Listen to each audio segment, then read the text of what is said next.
Hello, I'm Alan Weil, Editor-in-Chief of Health Affairs. Thank you for joining us for today's event, Public Health during COVID-19. COVID-19 stressed the public health system while also demonstrating its importance. As we come to the 3-year mark after the beginning of the pandemic, we've published a collection of papers in Health Affairs focusing on lessons learned regarding public health during the COVID-19 pandemic. The articles cover a tremendous range of topics, including the relationship between public health and medical care, the legal framework for public health interventions, and infrastructure needs, ranging from personnel to laboratories to financing and more. We hope to lead the national and at some level global discussion about what we've learned from the COVID-19 experience and how to prepare the public health system and the health sector as a whole to better address future urgent concerns, pandemics, and otherwise. We take many steps to make our research accessible. We'll have this forum as well as some others, but I do want to bring to your attention particularly a journal club where author Thomas Dobbs will be speaking about his paper on ICU bed capacity in Mississippi. That event will occur on March 16th, and I'll have a full list of events at the end of the show. We have a great collection of speakers who are going to discuss their research. The way the program is going to work today is that our first panel will be paper presentations. These are empirical papers with research findings that we want to get in front of you with a clear explanation of what the authors examined, what they learned, and what the implications are. We'll then move to a second panel, which will be more of a discussion, focusing on papers that have a bit more of a thematic approach, although I'll say the boundaries between the papers in the first and second panels are not perfect, but I know you'll be interested in all of them. We wanted to have slightly different formats so that you're not just listening to presentation after presentation. Throughout the event, if you're watching live, you have the opportunity to ask questions. You can use the Q&A button at the bottom of your screen. I'll do my best to bring those into the conversation. It's not always possible. Please understand that if they are succinct, if you can get them in on the earlier side. If they're likely to be of general interest to the audience, that makes it more likely that I'll be able to move them into the discussion. It takes a lot of work and effort to make an issue like this happen. That's the Health Affairs team, but I also want to acknowledge the funders of this issue, the Episcopal Health Foundation, the Gordon and Betty Moore Foundation, and the New York Health Foundation. Their financial support made the issue possible, as well as this event and others that we are holding to elevate this issue.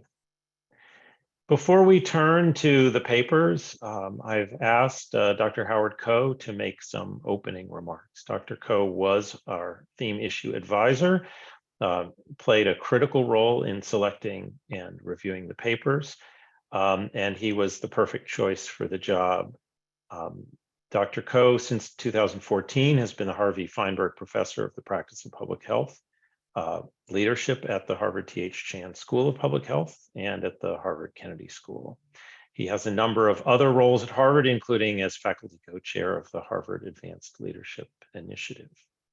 Dr. Koh came to Harvard after serving as the 14th Assistant Secretary for Health in the U.S. Department of Health and Human Services from 2009 to 2014. Earlier in his career, he was the Commissioner of Public Health for the Commonwealth of Massachusetts under Governor Bill Weld. He's a graduate of Yale College and Yale University School of Medicine, has a MPH from Boston University. He's also just a pleasure to work with, and that counts for more than anything else on someone's resume. Dr. Koh, thank you for everything you've done to make this issue a success, and I'll turn to you now for some opening thoughts about the topic.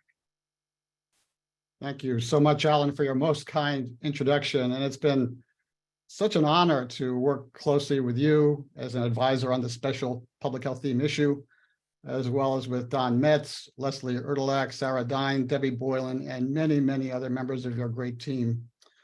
Thank you for your leadership at this critical time for public health and medical care. So I'm delighted to be here today because we are at a critical crossroads for the nation. And the mission of public health to protect the gift of health for all and prevent suffering and disease has never been more difficult. Disease prevention sounds so easy, but as we have witnessed from the pandemic, it's so very hard. As the saying goes, an ounce of prevention is a ton of work. During the pandemic, our country has endured over 1 million deaths, with overall US life expectancy dropping by 2.7 years to its lowest level since 1996. Declines have been even greater in certain communities of color, an issue that concerns me not only professionally as a physician and public health professor, but also personally as a proud son of an immigrant family. And along the way, we have all seen how the pandemic has overwhelmed public health and medical care systems, leading to disruption of all of the basic functions of society, especially business and education. Now, some may argue, justifiably, that we're in a quieter phase now, so we should just move on. And we all know that the official national public health emergency is set to expire May 11th. But the work to rebuild public health has just begun. And that's why I'm so grateful to you, Alan, to Health Affairs, to the 2 panels of experts that have been convened today, and indeed for everyone who has made the time to join in this really important discussion. Thank you all. In reviewing the final version of the Special Health Affairs Public Health Theme issue, I can't help but reflect on how it relates to my own journey as a physician and clinician who has been called into public health. As a young clinician trained in multiple fields, I regularly experienced great personal anguish at seeing my patients too often suffer preventable suffering and dying preventable deaths. And that made me passionate about the need for better public health and better systems of prevention. When I served later as Massachusetts Commissioner of Public Health during the anthrax attacks after 9/11, I saw for myself how our fragmented, archaic, and chronically underinvested public health system, usually invisible, was put to an extreme visible test to protect the public against bioterrorism, in addition to all other more expected threats.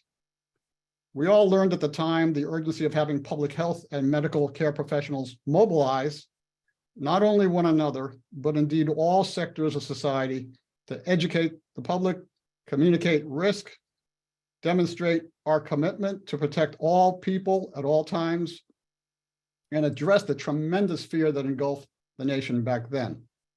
When it was over, national leaders vowed, we must be better prepared for the future. But initial investments in emergency preparedness and public health were not sustained. Later, when I joined the Obama administration in 2009 as U.S. Assistant Secretary for Health, the last pandemic, H1N1, was on the horizon. Literally from my first day of service, I was so inspired to see all of government, federal, state, and local, and all of healthcare and public health galvanized to confront that last pandemic. And again, the usually invisible work of public health was made overtly visible as we all subsequently rolled out new H1N1 vaccines in one of the largest national mass vaccination campaigns at that time. Public health was far from ready then, and it was a tremendous challenge. But public health professionals rose to that challenge as best as we could. And also, of course, in the meantime, the Affordable Care Act was being enacted and implemented, and we tried to integrate the themes of prevention through that law as much as possible. When H1N1 was over, national leaders vowed we must be better prepared for the future. Yet, once again, major investments in emergency preparedness and public health went unsustained. So now, in 2023, the nation has witnessed the havoc of how a pandemic can disrupt all of society if it's allowed to extend through multiple years to overwhelm even further a fragile public health system. So this health affairs public health theme issue addresses many of the major challenges we now know all too well. The need for modernized data systems and surveillance to give us actionable information in real time, stronger integration between public health and medical care professionals in hospitals and clinics, better risk communication, better strategies to improve vaccination, effective strategies for hospital surge capacity and implementing crisis standards of care, reliable and sustained funding at federal, state, and local levels, advancing drug development, upholding public health laws and authorities, and better understanding of the unique and devastating challenges of long COVID, just to name a few. All of this is absolutely critical to restore trust in public health and the nation at large. And I should point out that fully ramping up public health capacity now needs to address not just the fast pandemic of COVID, but also the slower underlying and still uncontrolled pandemic of preventable conditions, such as chronic heart, lung, and liver disease, tobacco and substance use, hypertension, obesity, and diabetes that has fueled this suffering in the first place. The overall impact has challenged not just our physical well-being, but indeed our collective emotional well-being also. And where our country is increasingly diverse, now is the time for even greater commitment to public health leadership and health equity for all. So we are hoping that from today and moving forward, we can see even stronger national commitment from all policymakers for sustained support and dedicated resources at the federal, state, and local levels, which is absolutely critical to give public health what they need to do their job to help our nation regain some lasting sense of normal. For this theme issue, I was particularly honored to join the writing team calling for stronger support for an exhausted and demoralized public health workforce that, despite their life-saving efforts, have been subjected to hostility and harassment that has contributed to an alarming exodus of professionals from the field.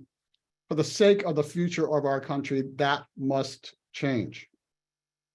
Of course, we can celebrate the extraordinary scientific developments regarding testing and therapeutics and vaccines.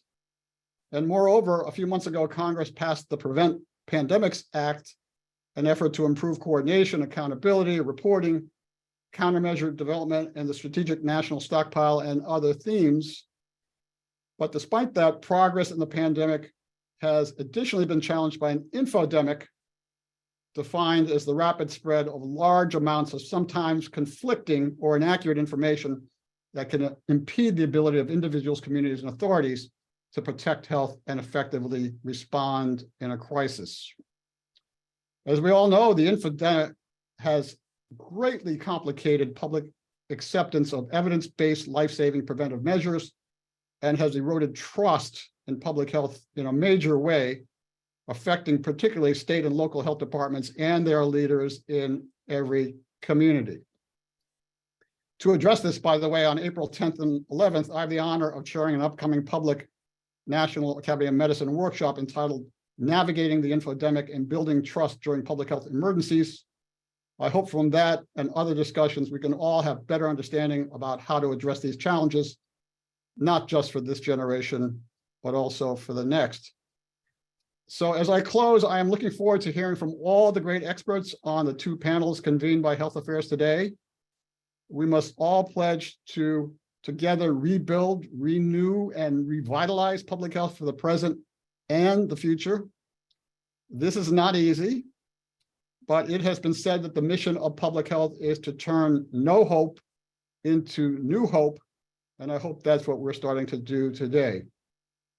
So as I end, thank you all for your commitment to the mission of public health, because as I like to say, when prevention works, absolutely nothing happens except the miracle of a perfectly normal, healthy day. When prevention works, we all have the privilege of enjoying the precious gift of health over many months and many years. And when prevention works, we all can enjoy the privilege of growing older and enjoying a lifetime of cherished memories with people that we love and care about. So Alan, thank you again, and thanks to your team for your leadership. I am so looking forward to a great discussion today and into the future. Thank you, Dr. Coe, for that great opening and the inspiration that you offer. We hope to be a part of the movement that you describe, and our role in this, as always, is to try to bring new evidence and knowledge to the discussion so that those who are in positions to make decisions can make the best possible ones based on what we understand. And in that vein, it's my pleasure to be able to now turn to presentations from some of the authors in the issue. I'm going to read off the list of folks who'll be presenting, and then they'll just go sequentially. And as I say, we'll try to leave a little time at the end for questions, either from the audience or from me, if depending on how much time we have. So we'll be hearing from Jonathan Leider, Director of the Center for Public Health Systems in the Division of Health Policy and Management in the School of Public Health at the University of Minnesota. We'll then hear from Beth Rubenstein, epidemiologist at the New York City Department of Health and Mental Hygiene and the Centers for Disease Control and Prevention. Followed by Thomas Dobbs, Dean of the John D. Bauer School of Population Health at the University of Mississippi Medical Center. Jillian Steele-Fisher, a Principal Research Scientist in the Department of Health Policy and Management at the Harvard T.H. Chan School of Public Health. Zirui Song, Associate Professor of Healthcare Policy and Medicine at Harvard Medical School. And Wesley Greenblatt, a pediatrician at Boston Children's Hospital and an instructor at Harvard Medical School. So we'll go in that order. I'll turn first to Jonathan Leider. Over to you. Thank you for the introduction, and I appreciate the opportunity to talk today about the substantial change that we've seen in the governmental public health system these last 10 years, and especially these last 5. Next slide, please. Even prior to COVID-19, since the onset of the Great Recession, state and local public health in the United States has seen a decline in something like 15 to 20% of the workforce, depending at which level you look. This left us fairly ill-prepared for the onset of one of the most substantial public health emergencies we've seen in our lifetime and possibly the last century. Something like 40,000 jobs were lost at the state and local level since 2008. Next slide. And one of the questions that we wanted to ask in this manuscript available now in the supplement is, since 2017 through 2021, just how many individuals in state and local public health left, and roughly what were the characteristics associated with those that did. To accomplish this aim, we were able to leverage fielding data, administrative data, associated with the Public Health Workforce Interests and Needs Survey.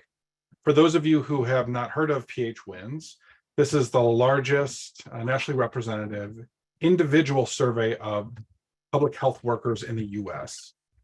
So this goes to individuals in state and local government, asks all sorts of things about interests and needs related to workplace satisfaction, intent to leave, demographics, educational attainment, training needs. But one thing that we were able to do was understand, using fielding information, so staff directories, information like that, to look at staff that were there in 2017 and staff that were there in 2021 and compare whether these staff overlapped, essentially. And we were able to look at characteristics of these staff and compare them. Next slide, please. We were able to also then model to understand what would happen if trends were to continue, and project out, well, if we saw turnover and voluntary separations continue as they had from 2017 through 21, all the way through 2025, what might happen? So here's what we saw from 2017 through 2021. In the teal, this is what folks said they were thinking about doing in 2017? Were they considering leaving or planning to retire? And then in the orange is what we'll classify as actual turnover in this time period. The top row here is state health agency central offices, then comes big city health departments, then other local health departments. And what you can see here by setting is that there was some difference between planning and actual turnover, where planning was a bit higher than what we actually saw for separations or turnover, but that roughly was fairly close. Now compare this from setting to the next slide, please. By age and tenure in the agency. So what you'll see here for age in years and then tenure for years in agency is that there's a pretty substantial difference between what was planned in 2017 and actually occurred in this group of about 96 agencies. So these were agencies that participated in both years. And so for staff here, what you can see is that roughly 40% of staff that were age 35 or under were planning to leave or indicated they're thinking about leaving within the next within the next year in 2017, but that by 2021, about 74% of those staff under age 35 or under had done so. And conversely, over 80% of staff that were 65 or over had been thinking about leaving or retiring, but only half actually did so. Similarly, it's the case that for tenure, for those who had been there 5 years or less, approximately the same thing was observed, that about a little bit less than half were thinking about leaving when asked in 2017, but over 3/4 had done so by 2021. Now, keep in mind this time period, COVID, great renegotiation, great reshuffling, lots going on here. Next slide, please. If trends were to continue as they had from 2017 to 2021, well over the half the workforce would leave. This represents about 130,000 workers. But in this age group that we just talked about, of those who are 35 or under, those who are 5 years or less in their agency, that would represent about 80% of staff. Perhaps this would be a bit more because delayed retirements couldn't continue as they had during COVID. Perhaps a bit less because COVID stressors hopefully would decrease. Next slide. So what can we do with this information? What can we do to kind of stem this tide? Well, we can try and reform hiring systems to make it easier to hire. We can try and reduce the burden of student debt to make it clear why it's desirable to work in public health. We need to treat fundamentally public health staff as employees first and recognize that we need to recruit and retain, and so create incentives to do that. And so also create recruitment pathways into governmental public health. We can improve mentorship programs and improve systems to monitor and track work and improve workforce trends. And finally, I think it's always worth saying that people leave in public health for many of the same reasons they do every other job. Yes, it's pay, but also it's engaging with supervisors and their organizations. So I think with that, I'm going to turn it back over to the producers. Thank you very much. Thank you so much. We'll turn now to Beth Rubenstein in New York City. Yeah. Good afternoon, everybody. Thank you so much. You can go to the next slide. So before I start, I want to state that this presentation does not represent the official position of CDC or the New York City Department of Health. Next slide. Yeah. I want to take everyone back to the summer of 2021, about 8 months after the FDA authorized the first COVID-19 vaccine. In an effort to increase COVID-19 vaccination uptake, New York City was one of the first places in the US to expand workplace COVID-19 vaccine requirements beyond the healthcare sector. Specifically, on July 26th, The mayor, who at the time was Bill de Blasio, announced that all city employees would be required to begin a COVID-19 vaccine series by September 13th, or they had to submit to weekly mandatory SARS-CoV-2 testing. Then on October 20th, the mayor announced the weekly testing option for employees would be eliminated after October 29th, and unvaccinated employees would be placed on unpaid leave effective November 1st. Employees who remained unvaccinated could eventually be subject to termination. Next slide. We conducted an evaluation of the association between New York City's COVID-19 vaccination policies for municipal employees and weekly changes in employee completion of the primary COVID-19 vaccine series. Next slide. In terms of methods, we use general linear regression to compare changes in weekly primary vaccination series completion among municipal employees ages 18 to 64 years who were living in the city, compared with weekly primary vaccination series completion among all other New York City residents in this age group from May to December 2021.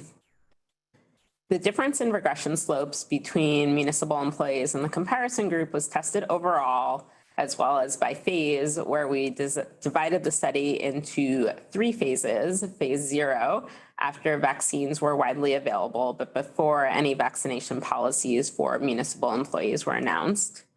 Phase 1, after the vaccination or test policy was announced and implemented. And phase 2, after the elimination of the testing option was announced and unvaccinated employees were placed on unpaid leave. The difference in slopes was also tested by race and ethnicity. Next slide. We found that increases in vaccine series completion varied between study phases. This graph illustrates vaccination prevalence by week, meaning the number of people per 1,000 who completed a COVID-19 primary series for New York City employees in orange and the comparison group in teal. I'm also going to draw your attention to the rate of change or the slope within each phase.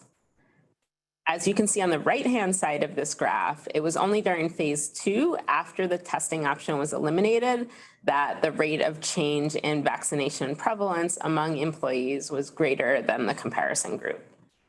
During this phase, the slope for employees was 12, and the slope for the comparison group was 5.3, with a p-value of less than 0.001. And it's this steeper slope for the municipal employees during phase 2 that brings the vaccination prevalence for employees up to the level of the comparison group, where the 2 lines in the graph are touching at the end of the study period. The vaccination prevalence for employees did not approximate the prevalence of the comparison group until the end of phase 2. Next slide. As I mentioned, we also analyzed changes in vaccination prevalence by race and ethnicity, looking at the data by Asian, Black, Hispanic, and white categories. We found that the rate of change in vaccination prevalence among municipal employees was higher than the comparison group for Black people and white people, meaning that vaccination for Black municipal employees increased faster than for Black people who were not municipal employees. And vaccination for white municipal employees increased faster than for white people who were not municipal employees. The requirements were also associated with narrowing the gap in vaccination prevalence between Black municipal employees and employees from other racial and ethnic groups, and we didn't see those same trends during the study period with people who were not employees and were not subject to the requirements. Next slide. So in conclusion, this is the first known evaluation of workplace COVID-19 vaccination requirements in the US outside of a healthcare setting, and it's the first known study to evaluate a workplace vaccination program with and without a testing option. Consistent with the scientific literature on requirements for other vaccines, we found that workplace requirements are a promising strategy for increasing vaccination among adults and for reducing racial and ethnic disparities in vaccination uptake. We also found that policies without testing options or other exceptions may be most effective in increasing the number of people who are vaccinated. Next slide. Before I finish, I want to acknowledge that this was truly a team effort. Of course, this work would not have been possible without all of my co-authors, and the evaluation also reflects the contributions of many additional people throughout the New York City Department of Health, especially from the COVID-19 response and the Vaccine Operations Center, as well as the CDC COVID-19 response team and the state, tribal, local, and territorial support task force. Many thanks to everyone for your tireless work throughout the pandemic. Next slide, over.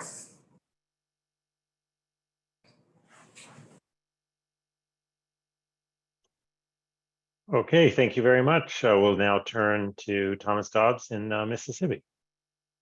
Hey, good afternoon, and thanks so much for having me. I'm super excited to be part of this event. I'll say that all of the topics have got me so excited. I'm just enjoying watching them, and it's just emotional almost.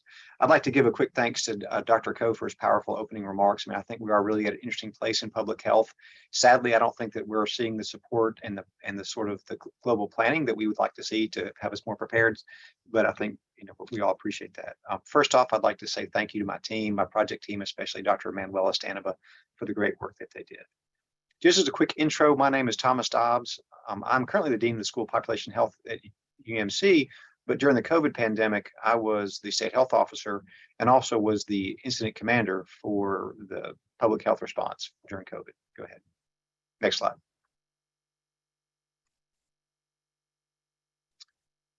So we all experienced really an overwhelming of the hospital health system during the different waves of COVID. And in Mississippi, a state that's under-resourced on a good day, we had particularly acute moments, especially during the Delta and the sort of winter surge of 2021, where we had really a profound paralysis of the healthcare system. In a state like Mississippi, where we not only have rurality, but we're seeing a contraction of our healthcare system, in part because of demographic changes, but also our refusal to expand healthcare coverage, we are uniquely vulnerable. During the different phases, we saw a diminution in the availability of ICU beds that really put us in a negative category, essentially, for any of the higher level intensive care units. So to that end, we tried to identify different mechanisms to increase ICU bed availability. During the very initiating phases of COVID, most states and localities did some sort of restrictions on elective procedures, outpatient visits, in an effort, multiple efforts to preserve hospital capacity, but also to prevent transmission and preserve PPE. But subsequent waves were a little bit different. We had a little bit different objectives. And with the higher case burden, we saw a massive drop in the number of ICU bed availabilities. Just as sort of like a quick sort of background, we have a pretty sort of fractured transfer system in the state of Mississippi. So it's like, especially in rural areas, if someone's stuck in a rural hospital, there's no real way to make sure that they'll receive care. And we literally have examples and witnessed people dying in rural areas unable to get care, which is totally unacceptable. So thinking about mechanisms to sort of improve availability, we knew from previous data that elective hospital admissions did lead to some utilization of ICU capacity. As an example, we knew that for elective orthopedic surgeries like knee surgery, hip surgery, about 5% of those will end up in the ICU because of complications. And we identified that type of elective surgery as a potential focus for a policy intervention. And so our study is really an analysis of this policy intervention to see, was it effective, and what was the magnitude of the impact. Next slide. So we used the Mississippi Hospital Discharge Data System, which is a comprehensive data collection of hospital discharge data, billing information, which all different hospitals in the state of Mississippi are required to use. We looked at daily new admissions and daily hospital census to get a sense of the policy impact. We compared the mean number of ICU admissions and census for elective procedures before in the interval between the different waves, and also during the waves, using students' unpaired t-tests to look for statistical differences. But then we also built multiple different autoregressive integrated moving average models for predictives to see if the predicted utilization differs from the observed after the initiation of these public health orders. Next slide. So what we did see is we saw a pretty substantial decline in the number of new hospitalizations and hospital census. This was really most profound during the winter surge of 2021 and during the Delta surge. From our analysis, we identified a reduction in mean number of ICU admissions from 13.4 patients to 9.8 patients daily, so a 26.9% decline. This policy also decreased the mean ICU census from 68 to 56.6 on a daily basis for intensive care utilization, so a 16.8% decline. We estimated that the state managed to free on average about 11 ICU beds daily from this policy, which, based on the size of some of our hospitals and ICUs, it was essentially like adding an entire new hospital to the system. Next slide, please. And from our AREMA models, all of the different modeling parameters that we used did identify that the observed utilization was significantly lower than the predicted utilization. Next slide, please.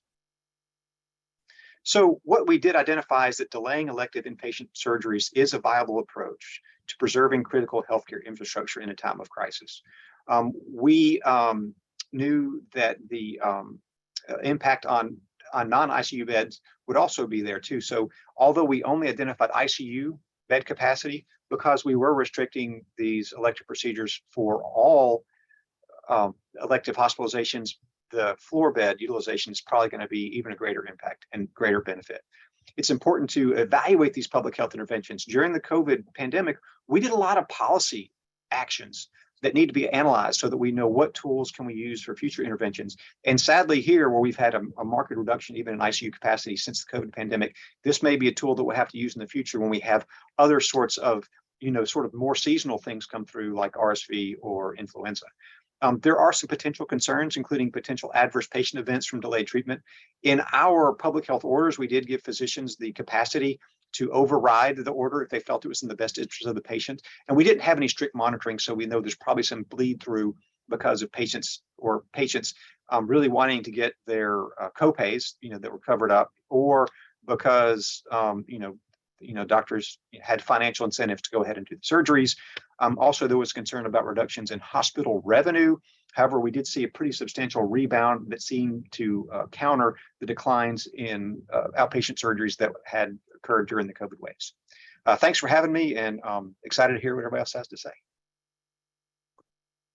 Thank you so much. We'll turn now to Jillian Steele-Fisher at THG.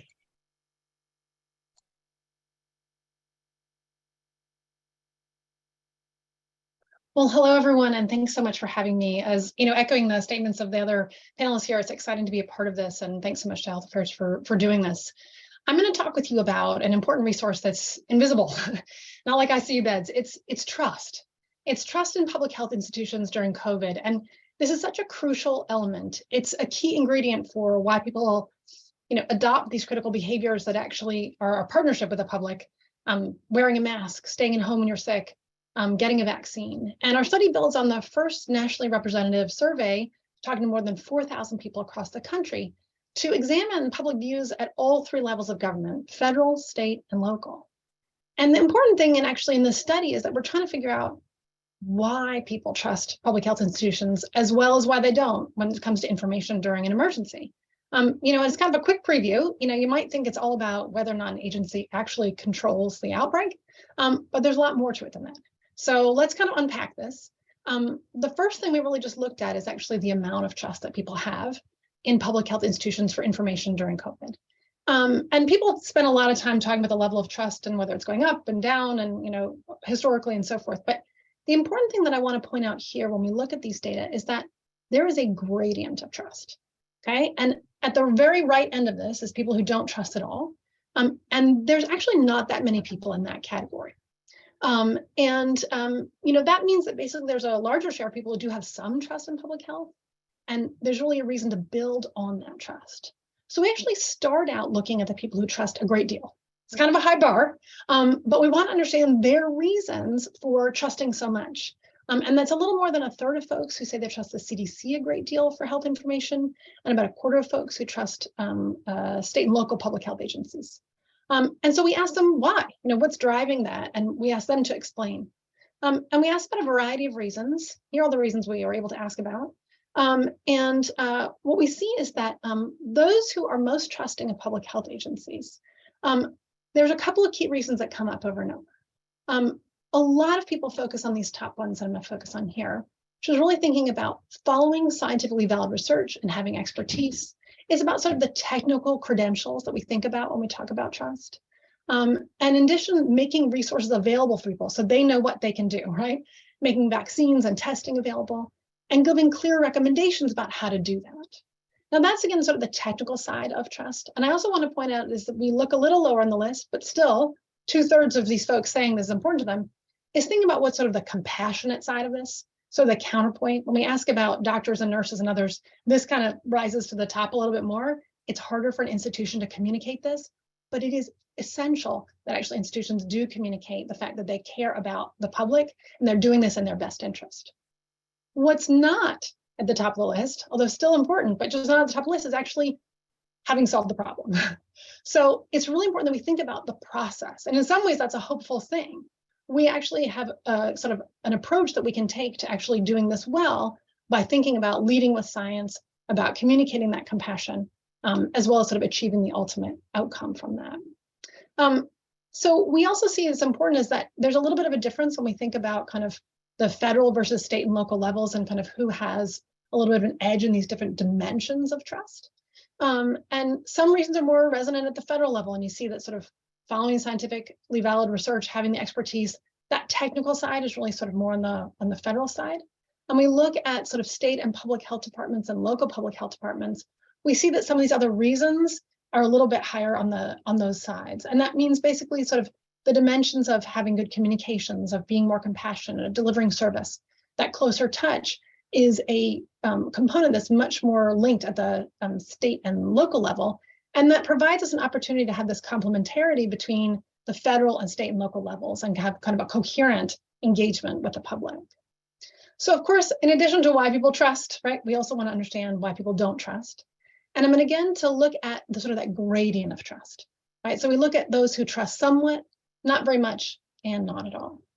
And we look at the different reasons. Let's just start with the trust somewhat folks. And again, sort of building on folks who have some trust, but aren't at that highest level and want to find out, like, well, why is that? Why aren't you at the very highest level?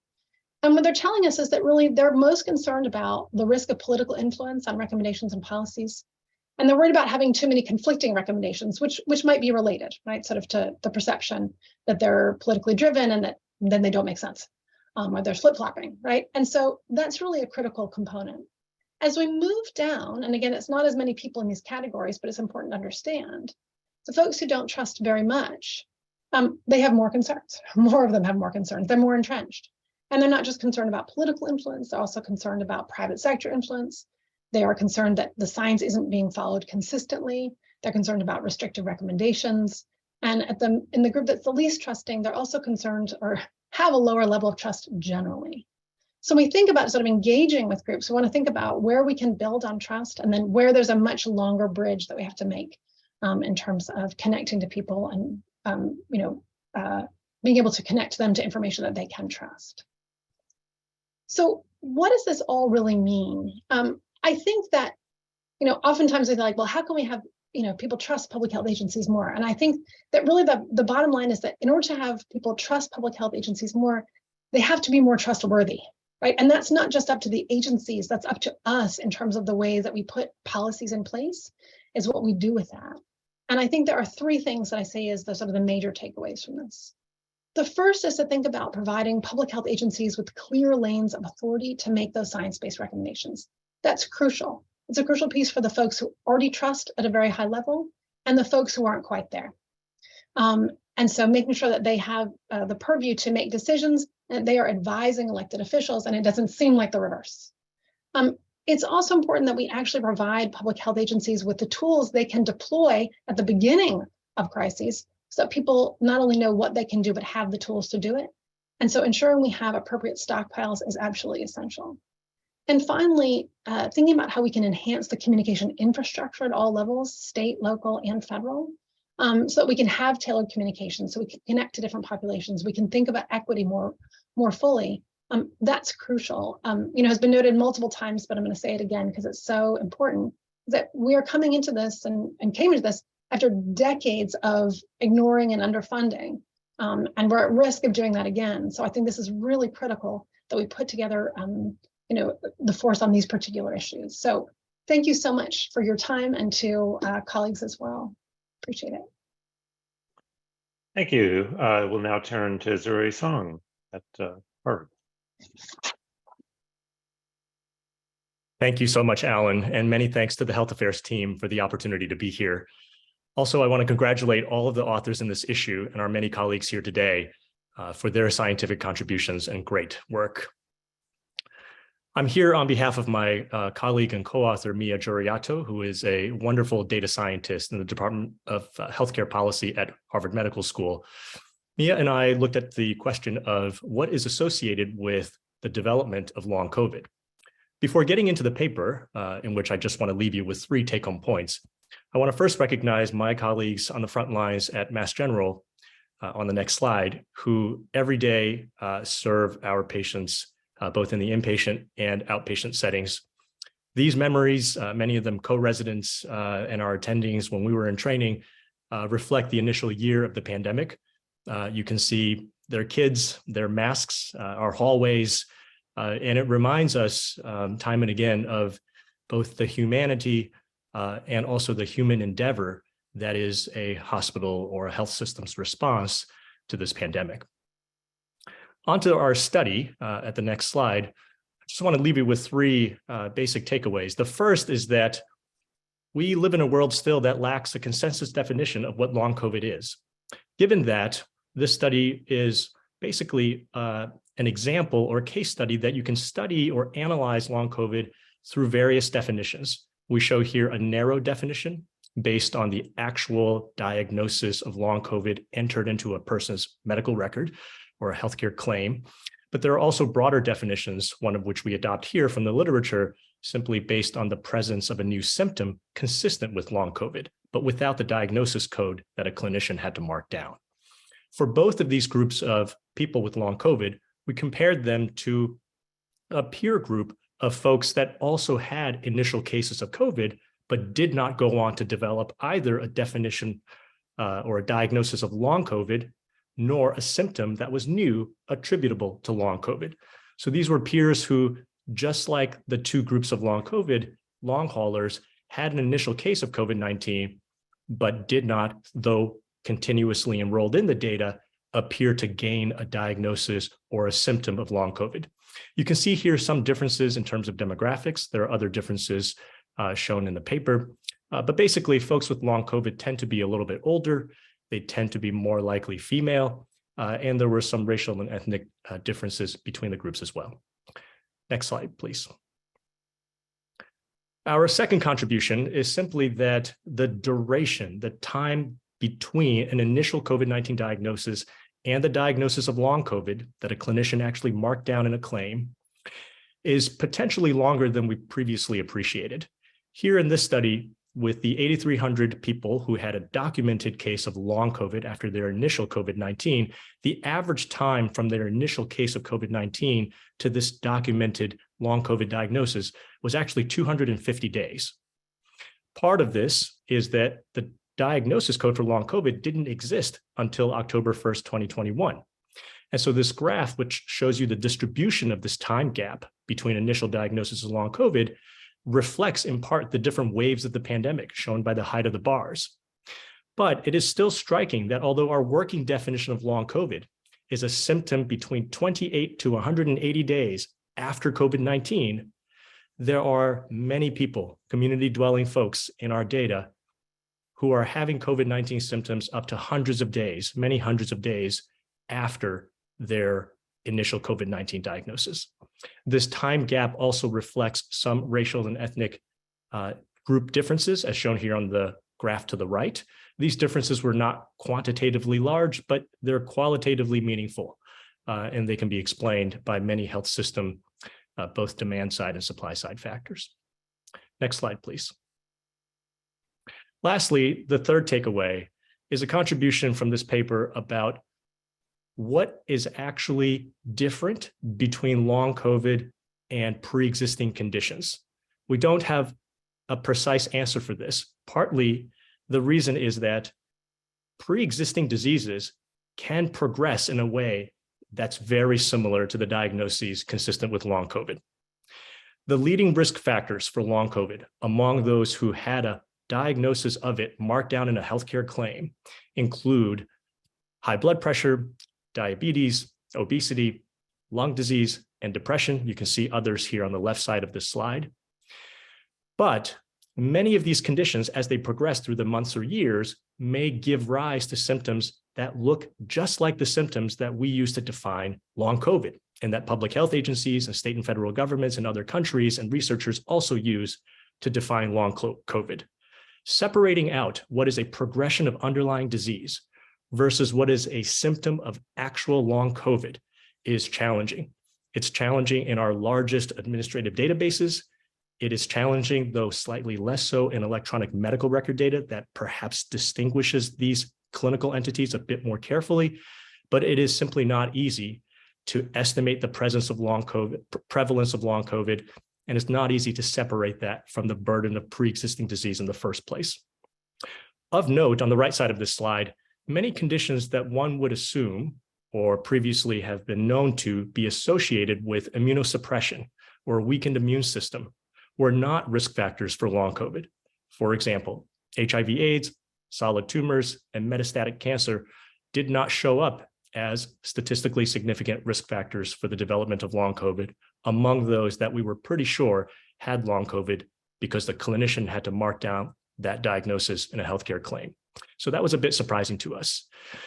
One of the implications of this, and I'll finish on this point, is that many of the definitions of long COVID we see public health agencies or governments use try to distinguish that long COVID has to be separate from what was pre-existing. For example, the World Health Organization clinical case definition for long COVID is that it cannot be a contribution from pre-existing conditions.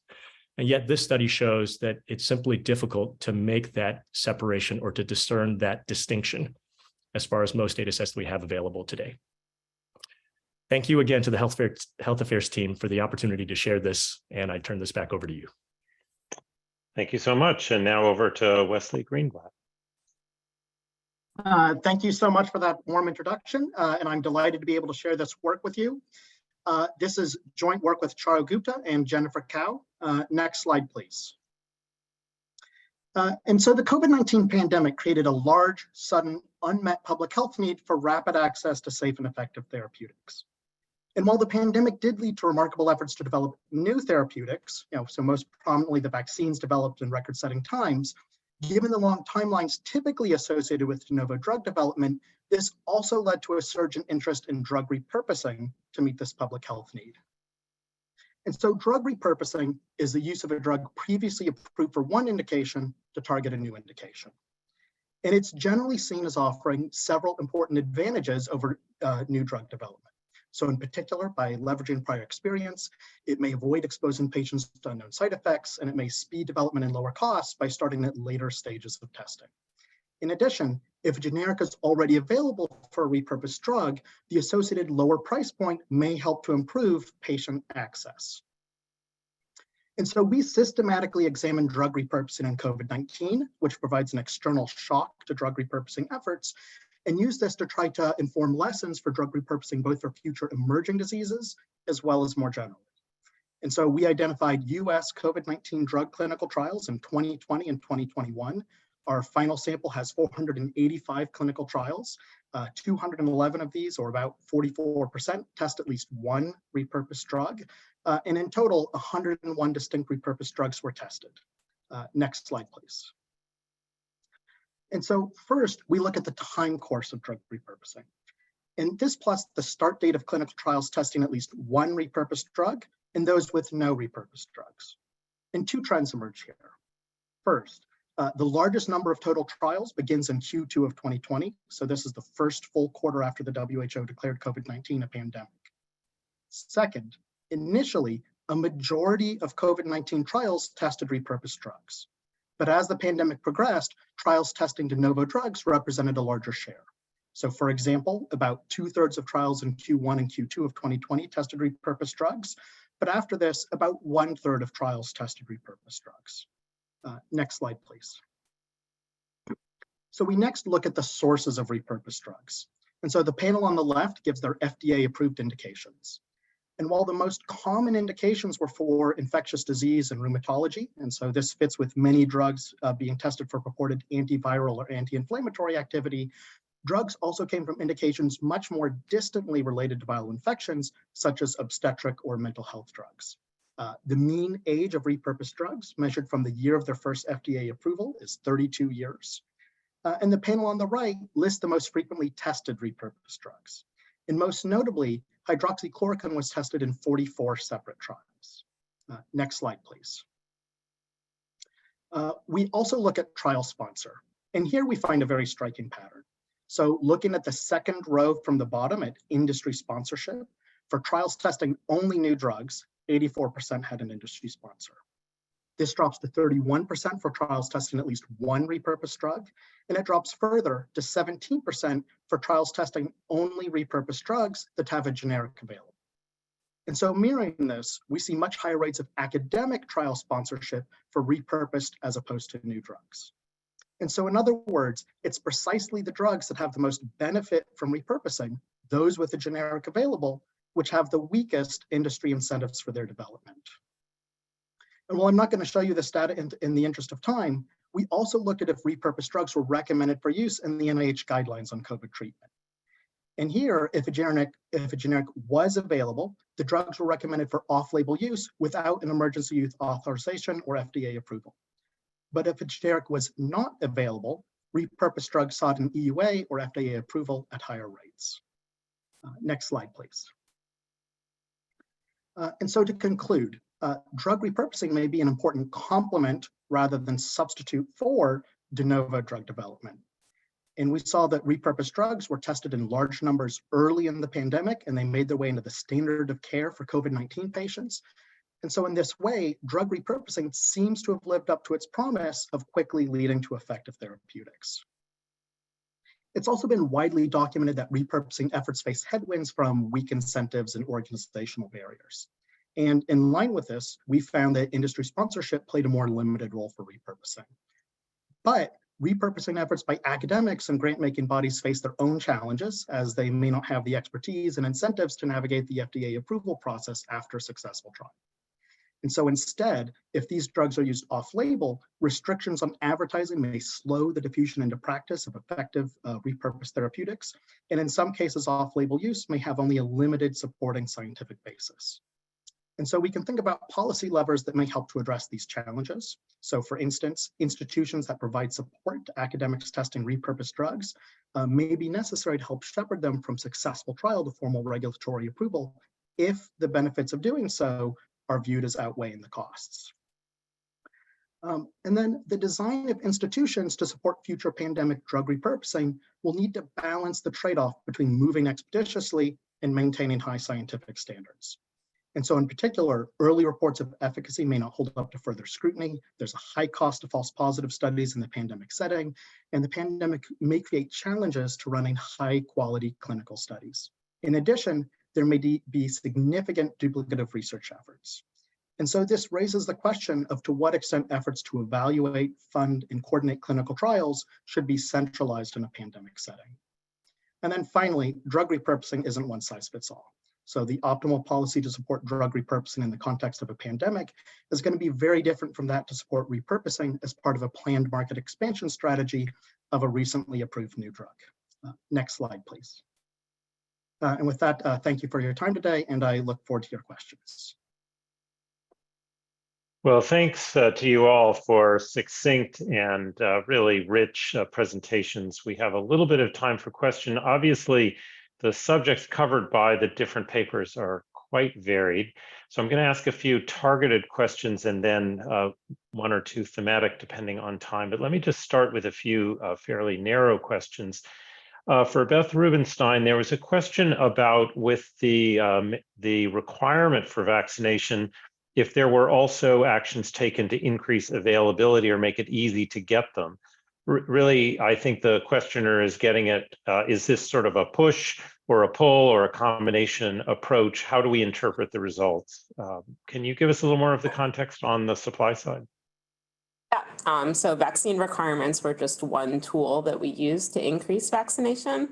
There were thousands of COVID-19 vaccine access points throughout New York City during the study period, including access points specifically at city agencies for city employees. And then there were also special outreach efforts for municipal employees, including information sessions, office hours, so that employees could ask questions to vaccine experts from the health department. Since March 2021, also all public and private sector workers in New York City who receive a COVID vaccine or who are sick from its adverse effects have been covered by New York State's paid leave policy. And then in addition, there was a 9-day period from October 20th to October 29th for municipal, and that was like at the very beginning of the phase 2, during which municipal employees who were vaccinated at city sites got an additional $500 bonus. So the increase in vaccination for municipal employees can likely be attributed to, all of these tools, but we did still see a significant uptake in vaccination that coincided specifically with the rollout of the stricter requirements with the testing option.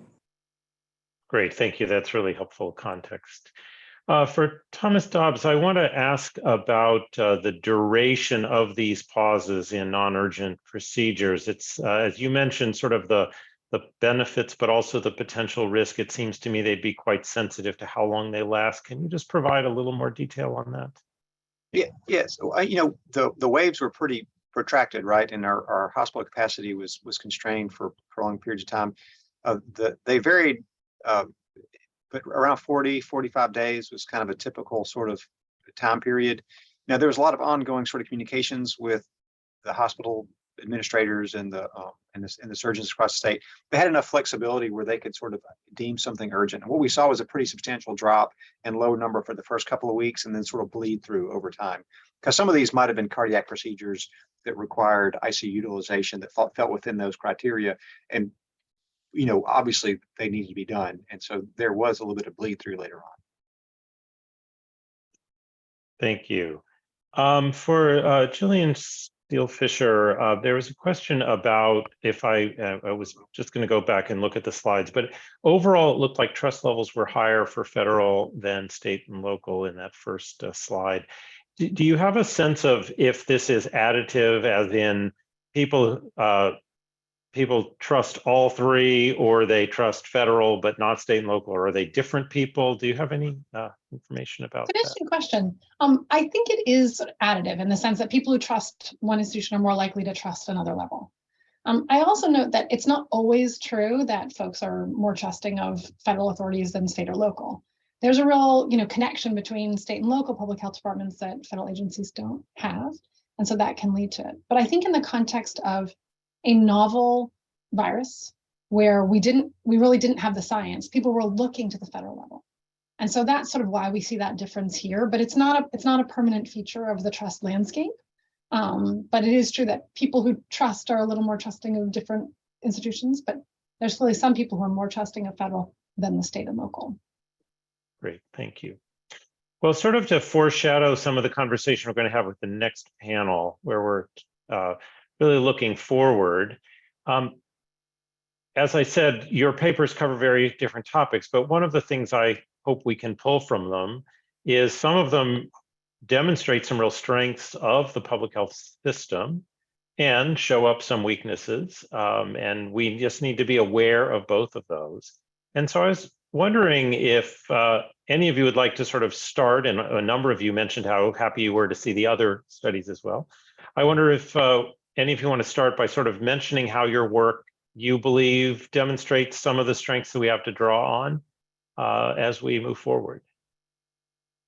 I'll call on someone if no one volunteers, but if anyone wants to kick us off here. I'd be happy to hop in. Okay.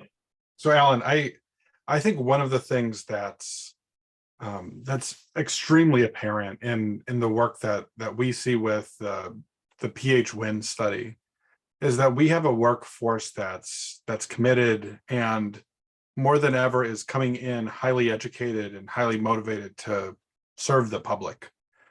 So it's extremely troubling, right? That this is exactly the workforce, the portion of the workforce that's indicating they're most likely to think about leaving and to have done so over the last 5 years. That's what we found in this study. But they're the ones who are looking for a path into public service and for a pathway for promotion and for staying. And if we can give that to them, I think that there's a good chance that folks are likely to stay for a while. But I do think we need to realize people won't stay for 30 years as they have in the past. So we need to think about how can we be satisfied with giving people good training, getting them to have a public health mindset, and then think about what do we impart as they go back into the private sector, to the nonprofit sector, elsewhere in government after 5 or 10 years of service, but trying to keep them here for a while and making sure that we treat them as employees first. That's what I'd say. That's great. That's really helpful. Other thoughts on strengths demonstrated by this work? If I could jump Yes, in. please. I think it's really remarkable how quickly the biomedical innovation ecosystem pivoted towards COVID, and that's both with the new therapeutics as well as repurposing existing therapeutics. And we saw how rapidly, as a clinician, how rapidly those were integrated into practice to try to improve patient outcomes. And I might add, in connection to Beth's work and the populations that Jonathan studied, Beth and her colleagues and those in Jonathan's paper, many of our public servants and officials at state and federal government levels are the key people behind the availability of public health data. And I think supporting their work and nurturing that profession of public health professionals is critical for both the academic and research communities, but also for the journalism and the public communities to get a sense of changes in population level trends and prevalence and incidence of whatever infectious or chronic diseases we might be talking about. Health systems these days and payers, both public and private, probably have or possess some of the largest data sets at the population level, at least for their catchment area, to study the progression of diseases. And yet it is often the case that those data sets are not available to the research community, or that the research community continues to depend on our professionals at the CDC or in state government to make some data available. And now to jump in and say, now is the time to prepare for the next pandemic or public health threat, right? I mean, and I don't know that we're doing it adequately. Just imagine that we had scientific consensus around mask utilization, when they worked, what type, instead of having to fight it out in public. I mean, we need to be looking at things, what worked, what didn't work, what policies, what sort of interventions work, and now's the time. I was just going to add one other, oops, sorry. So kind of one thing that might be unusual, I think, which is that, I think there's been a lot of discussion about low trust. And I'm not denying there's a huge amount of sort of historical evidence about relatively low trust in government generally and public health. These are issues, but I do think it's important also to get a little bit of a glass half full, glass half empty perspective on this issue, because it seems to be like there's a sort of a hands up, it's hopeless kind of an attitude sometimes. And the media spends a lot of time thinking about that very end of the spectrum, folks who don't have any trust at all. And they're not a huge number of people. It's not that they're not important. It's not they don't have an important role. It's not that we shouldn't listen. There's a lot to learn from that. And we need to approach that with humility. But at the same time, there are resources that people do have some trust. They want to have trust. What they're saying is, I do want you to lead with science. I do want you to do these things. I'm worried that it's not happening. And so that's both an advantage of not only the public health system, but the partnership we can have with the public. And so I think it's something to build on. So Beth, before I turn to you, I just have to follow up, Jillian, on what you said. I think that's such an important observation. As someone who, just watches the news and pays attention, I was surprised when I read your paper at the quite small share of the population that has very low trust, because one would think that was a much larger share given sort of the public discourse. And it is, I mean, we could spend a lot of time discussing why that voice is as loud as it is, but not just the volume of it, but the sense of its size is really distorted. And I'm glad you brought it up as part of our strength, because I do think, absolutely right, we would be naive to ignore that's still a lot of people, even though the percentage is small. And if you want to succeed in public health, you need that, you need everyone or close to everyone. But still, it's not as dire as one might have imagined. I just had to jump in with that editorial comment. Beth, I think you were going to say something too, as we were. Just, I mean, with the requirements, like we saw that the requirements did exactly what we intended them to do. They did what we expected them to do, and they did what we know from the literature that requirements do, right? So, we have successful tools already for increasing vaccination, and, we don't necessarily need to always even be reinventing the wheel. Like we have things that work, and they're still working today. Well, any last thoughts before I let you go about strengths or weaknesses? This has been a terrific conversation. I think you've highlighted some great new evidence, as well as some timeless observations. With that, I think I will say thank you for your research, for your succinct presentations, for your thoughtful responses to questions. We'll move now to our second panel, which I will introduce now. Our panelists also for panel 2 draw from authors in the March issue. And in addition to Howard Koh, who I have already introduced, we'll be joined by Shefali Oza, an epidemiologist at Harvard University, Michelle Mello, professor of law at Stanford Law School and professor of health policy at the Stanford University School of Medicine, Jay Varma, professor of population health sciences at the Weill Cornell Medical School, Margaret Bordeaux, research director for the program in global public policy and social change at Harvard Medical School, and Jason Orr, researcher with the Center for Public Health Systems at the University of Minnesota. Now, as I mentioned at the outset, we're going to have this is a conversation. We don't have presentations of research, although these are all authors. Partly, I felt that their work lends itself more to a discussion of various themes. And as I also said at the outset, as in the audience, sometimes you get tired of looking at PowerPoint slides, and it's nicer to see people's faces and have more of a conversation. So in order to kick off the conversation, rather than, again, going around the room and having a bunch of 5 or 7 minute summaries of your papers, I thought we might start with some themes. And it seems to me, going back, Dr. Koh, to how you started us out about the value of prevention and the importance of preparation for the future, and the commitments we've made in the past to do better next time, whether we succeed on those commitments or not, is a somewhat different matter. We ought to start this panel by asking, where were the missed opportunities? Where did we see things happen that, in fact, now that we look back upon them, we say, well, this system, public health system, or this public health approach wasn't really quite ready for the task. Not that it didn't bring important contributions, but we are now able to see some shortcomings. Jay Varma, I thought maybe I could start with you, since your paper talks about a system that I think many people have very little familiarity with. And it did show both, again, strengths, but also some significant weaknesses. Maybe you could tell us a little bit about what you wrote about in the issue and get us thinking about some of the missed opportunities. Great, thank you, Alan. And I think for most of the viewers out there, it'll be pretty obvious to them what one of the first big missed opportunities was, which was try to get tested for COVID-19 sometime in February of March 2020. And so what we analyzed in our paper, the one I wrote with Dr. Jill Taylor and Dr. Joshua Sharfstein, was to try to help readers understand how critical the U.S. laboratory system is for detecting and responding to new epidemic diseases, and also the many challenges that the US has because of the complexity and decentralization of the system. So let's just go back a little bit briefly to understand the US laboratory system. US laboratories consist of laboratories in the commercial, private sector, which is probably where most of us get laboratory tests if we ever need one done.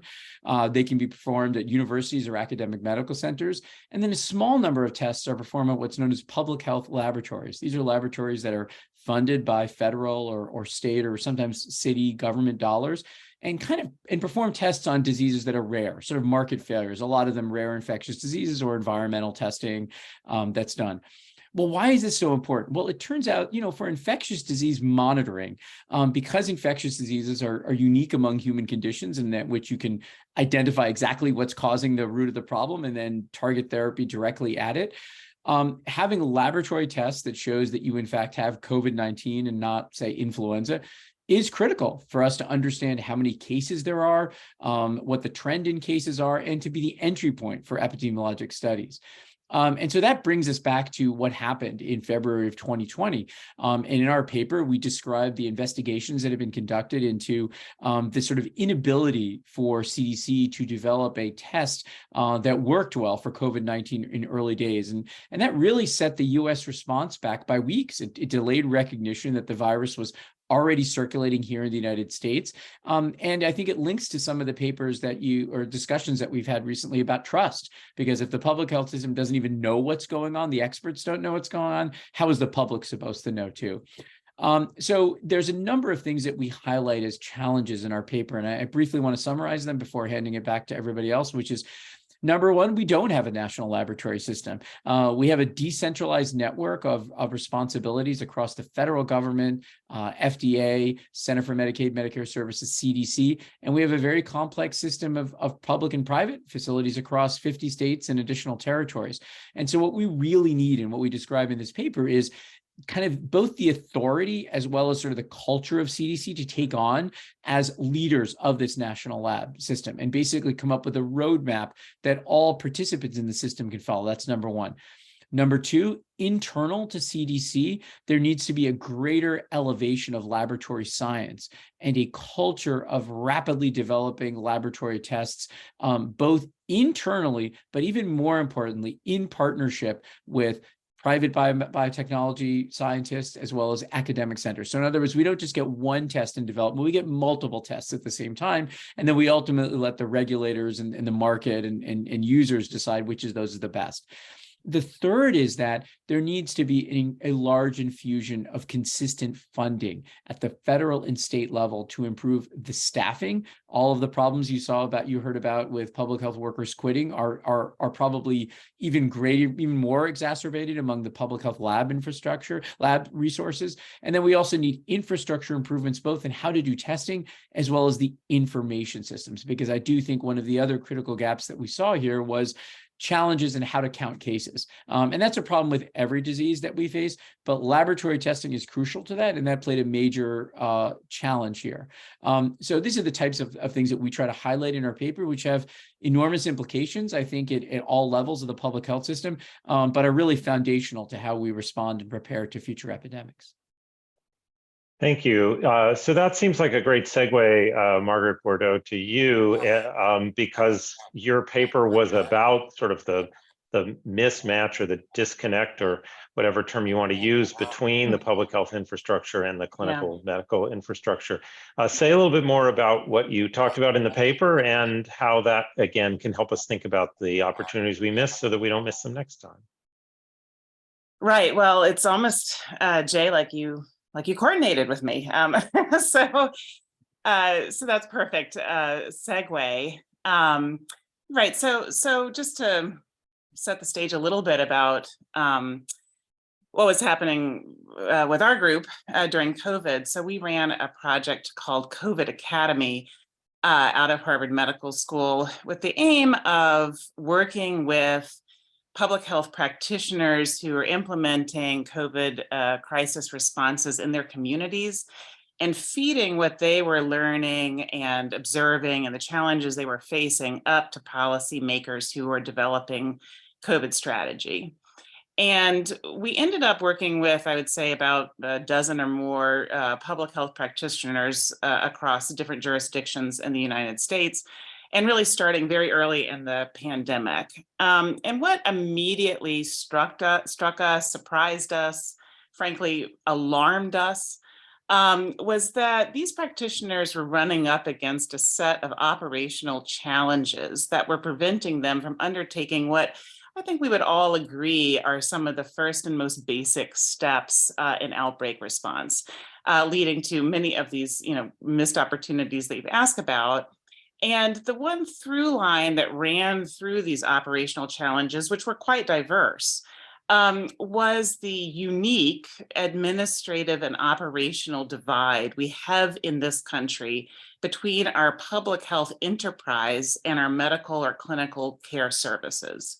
In fact, I like to say, we don't, I say public health enterprise rather than public health system, because, or when I'm in a joking mood, I'll call it a public health coalition of the willing.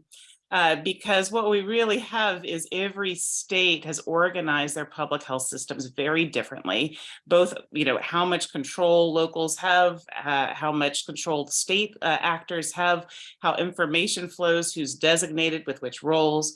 And then we have our medical or clinical care institutions that are really grounded primarily and grew out of the private sector. Of course, we've worked very hard to increase access to our medical care system, but that system, was born out of a sense that healthcare should be something that goes to those who are deserving. Okay, so we have these kind of two different systems, and we have two different sets of policies that are governing them. And so in our paper, we really look at how this operational administrative divide very specifically prevented some of our public health practitioners from doing some basic things. And I'm just going to talk about the first one, although we go into several in the paper, because it dovetails so well with what Dr. Varma just described, which is that public health practitioners struggled to leverage the medical system's diagnostic resources in order to gather basic public health intelligence and situational awareness. So Dr. Varma is absolutely correct. Right in the very beginning, we recognized that testing supplies and kits and diagnostics were quite limited. But then there was another problem that emerged that I think was more hidden, and that was our diagnostic capacities grew in our medical care system, in our hospitals, and in our clinical laboratory systems. And it was very difficult for folks on the ground, public health practitioners, to be able to leverage those, use those to go out into communities and to figure out some very basic things like who was infected and where were infections spreading and under which contexts. So for example, in Boston, as our hospitals were filling up with infected patients, it took us, and I'm very embarrassed to say, because I was very much in these discussions, it took us many days, if not weeks, to realize that those patients were coming from a few communities. And we were really struggling to mobilize teams of folks who could go into those communities, investigate who was infected, offer tests to people, and figure out, where the hotspots were and what the conditions were under which the disease was spreading. These are very, very elemental questions that you need to ask in order to design appropriate response. And because we really struggled with that across jurisdictions, I would say we had the biggest missed opportunity, which is that we failed to understand COVID's Achilles heel. COVID is a very difficult disease to control, but it does have one vulnerability, which is that it spreads in clusters and in outbreaks, not evenly throughout the population, which has enormous implications that my colleague, Dr. Oza, will describe. But instead of understanding that there were specific contexts and environments and communities throughout which COVID was spreading, we were unable to have a more nuanced response. We otherwise we're back on our heels trying to implement population-wide responses, testing schemes where everybody we were asking to get tested for months on end indefinitely. And so I would say that was sort of our biggest missed opportunity, and it was driven by this operational divide between these two systems. So that's a great, I won't even quite call it a summary of your paper, but it captures, I think, the kernel of the paper about this divide. So of course, we all want to look ahead to the better days, and each of your papers talks about opportunities for improvement. And I want to bring some others into the conversation to make sure we cover those as well. But before I do, I just am curious if there are other short comments others want to make about missed opportunities, just before I close the chapter on that. Not that we'll never come back to it. Otherwise, I want to talk about how we can do better.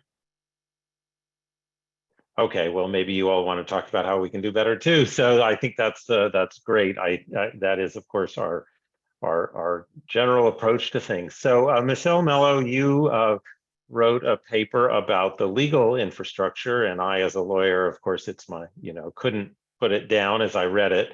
And it just feels like such an important dimension of thinking about what we need to have in place so that next time, even though we don't know exactly what next time is going to look like, we can do better.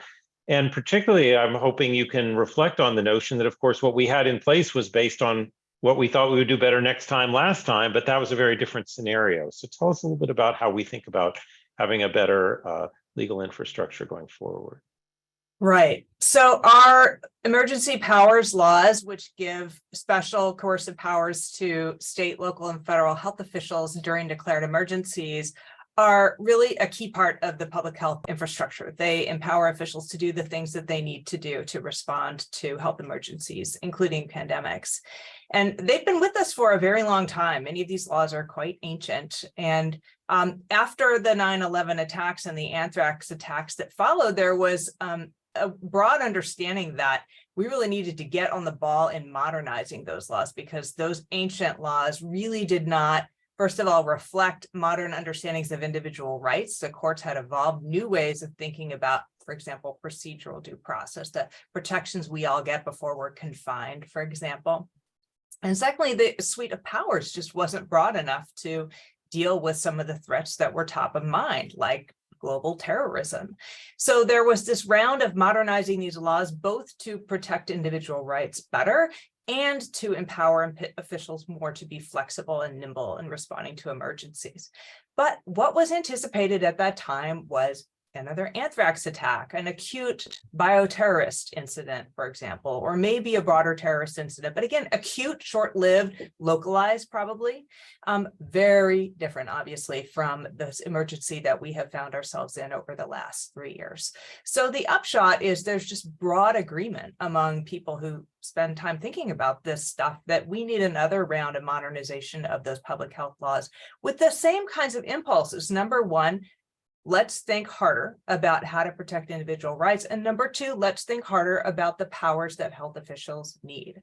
So in our paper, Larry Gostin and I talk about, with respect to the first, the broad backlash in the United States against coercive exercises of powers, stay-at-home orders, school closures, etc., and what it tells us about the state of our democracy, which we think is that the public was really dissatisfied with the accountability mechanisms that these laws have in place for health officials.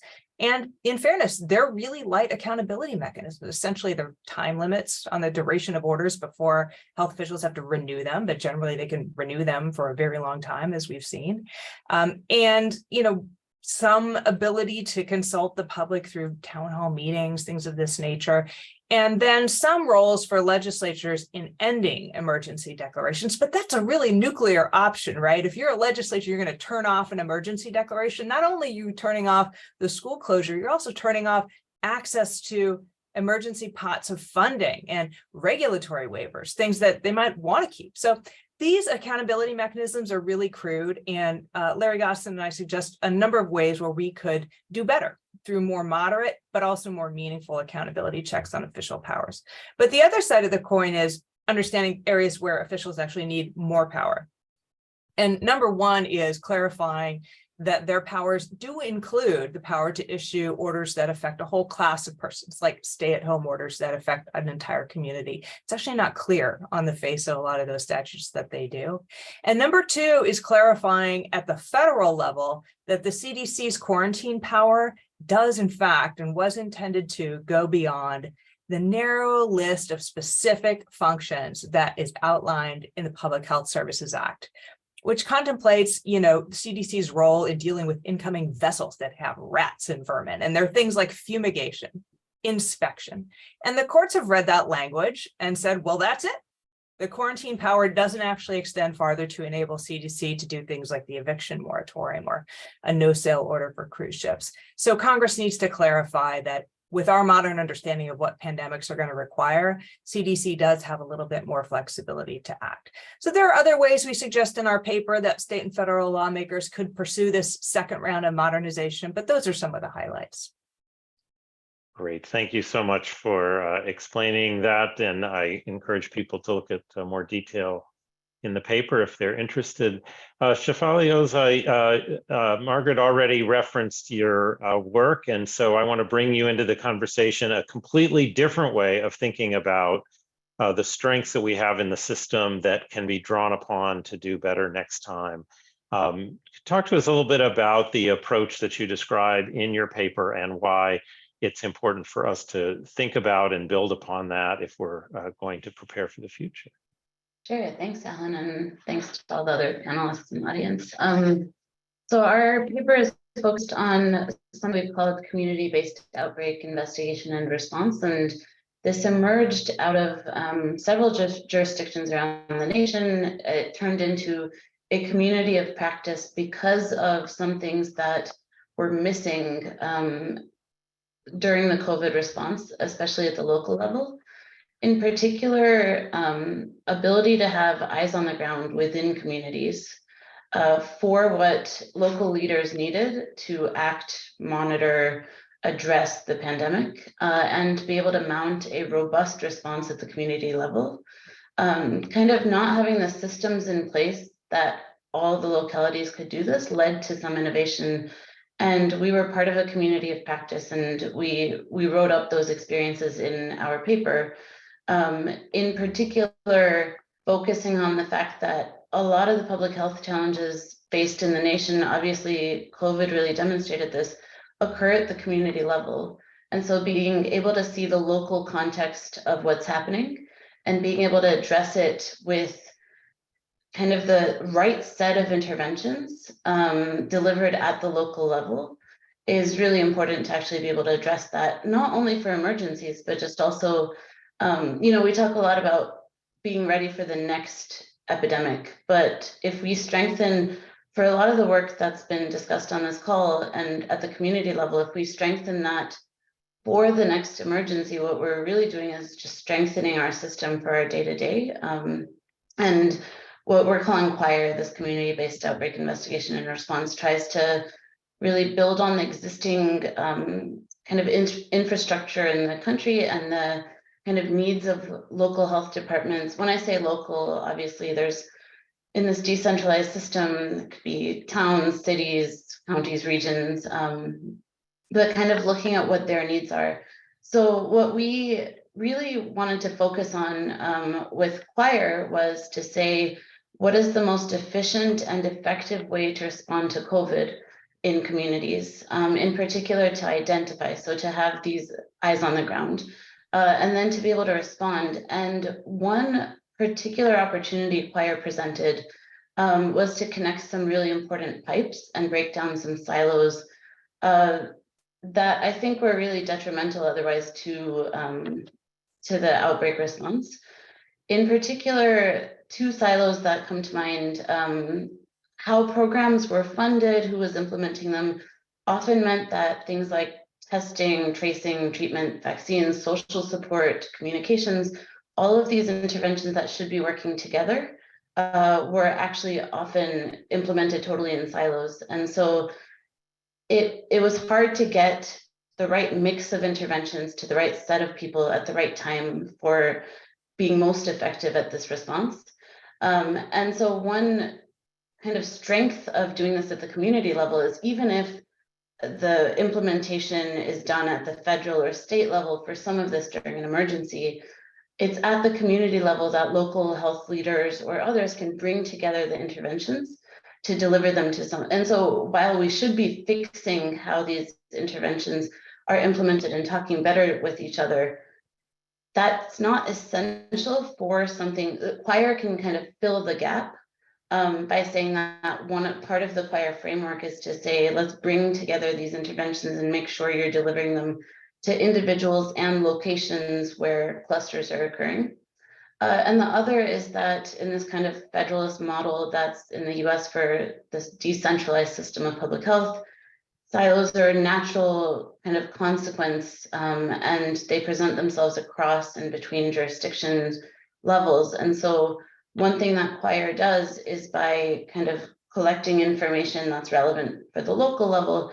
And a lot of I should back up and say a lot of what we learned about COVID came because of places usually not here, usually in Asia, that were basically doing choir, that were doing community-based outbreak investigations. So some of the core epidemiological information we found out that it clusters, that it's super spreading, that vaccinated people can get COVID and spread it. All of this came from these detailed investigations that were in community outbreaks. And the kind of models right now in the US usually tend to focus on congregate settings for outbreak investigation and not at the community level. So this is really a model for when you're trying to find information and address it, respond at the community level. How do we reorganize how we're thinking about public health at that level for things like disease outbreak? And I think one of the important things we learned from this is that choir ends up being pretty feasible as a framework. It's a pretty flexible approach. So depending on whether you're well-resourced or not as a public health agency, as a local one, whether, where you're positioned within your kind of governance framework, choir we saw it used in various jurisdictions across the nation in pretty different settings. And also that we think it has a lot of power beyond COVID. So for things that cluster, which can be cluster because of viral dynamics or can cluster because of social dynamics like addiction, we think it's a pretty powerful framework for that. So just in closing, I would say that I think that something like choir that focuses on how to strengthen public health response at the local level while connecting these pipes across jurisdictions and interventions is sort of critical, not just for the next pandemic, but just to show what a robust public health system can look like for addressing our day-to-day challenges. So in our paper, we talk about kind of the financing. Sorry? I want to bring, I want to use that as a point to get to some of the other content in the issue. So your discussion about sort of lending and crossing some of these boundaries at the local level, I want to bring Jason Orr in with your paper that focused on financing. And I just have to say, I don't think anyone who's been in these conversations can remember a time that we didn't say public health needs more funding. But saying it and repeating it hasn't, led to that result. And so I think what I'm hoping you can do is say a little bit about sort of going the next level of that topic as you discussed in the paper, again, to think about how to strengthen these systems moving forward. Yeah, thank you very much. You took the words right out of my mouth, in terms of our commentary not being, really anything new. I think, we could have seen a similar commentary in years in the past, but, I see some pretty strong overlaps between all of our different topics in this panel. So the article by Drs. Leider, Kienert, Beckemeyer, and myself was a synopsis of contemporary issues for governmental public health infrastructure, but we do close with some recommendations for the future. So thinking, more broadly, the U.S. governmental public health system, which includes a complex network of federal, state, and local agencies, has really been chronically underfunded at all levels. particularly with respect to population-based services and infrastructure. As was noted previously, responsibilities and authorities to deliver services kind of differ across the nation, which also sets up complex funding patterns and paradigms, and some discordance among funders and policymakers for resourcing public health. The COVID-19 pandemic illuminated and really continues to illuminate gaps in the public health infrastructure in those communities across the nation. Our commentary focused on 3 key issues, certainly chronic underinvestment in governmental public health, data quality issues and the inadequacy of tracking for public health expenditures, and challenges in estimating resources needed to fully implement foundational services or services that are best to deliver for the population, are mandated, are just these population-based services that should be available everywhere. Each issue presents a substantial barrier towards securing sustainable investments in public health infrastructure. We close the commentary by offering a brief set of recommendations for making public health services more financially sustainable, accountable, and some other recommendations. Overall in our commentary, we contend that there is a great need for standardization and accountability in public health finance, but as well as just governmental public health systems and services overall. And this is to demonstrate the value of and the most effective delivery for a baseline of public health services that every community should expect.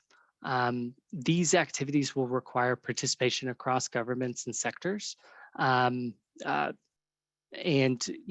will require time investments and resources to prepare for the next public health emergency. As Dr. Koh said in his opening, when prevention works, we can all enjoy the privilege of growing older with friends and family that we love. And with that, I'll pass it back to you, Alan. Great, thank you. So we have all these ingredients for a more successful approach. And what I'd like to try to do with the time we have is weave it a little bit together and see if, again, we can avoid the cycle of saying we should do better and then ending up not really any better off. I will confess that I've gotten a little tired of talking about trust because it feels like I just don't know that there's a lot more to say about it. But it does, I am thinking about each of your comments in the context of the discussion earlier and the other information we have about trust. Dr. Oza, when I listen to you, I think community orientation is an opportunity for building trust. Dr. Orr, when you talk about financing, weaving funding streams, that only occurs in a context of trust because otherwise people tend to hold on to what they have. Michelle, I don't know if you have a terminal degree or if I call you a counselor. Oh, please don't call me counselor. Counselor. But your whole framework is that the powers need to that trust comes from there being sufficient check on the powers, that people feel like these powers are not going to be used endlessly or against sort of what public will is, which again seems to me tied into trust. So I wonder if we could work on this theme a little bit about not just sort of the generic question of how do we increase trust, but how do the systems that we have actually build into them elements that are likely to increase the sense among the people we're trying to serve that the activities are in their best interests.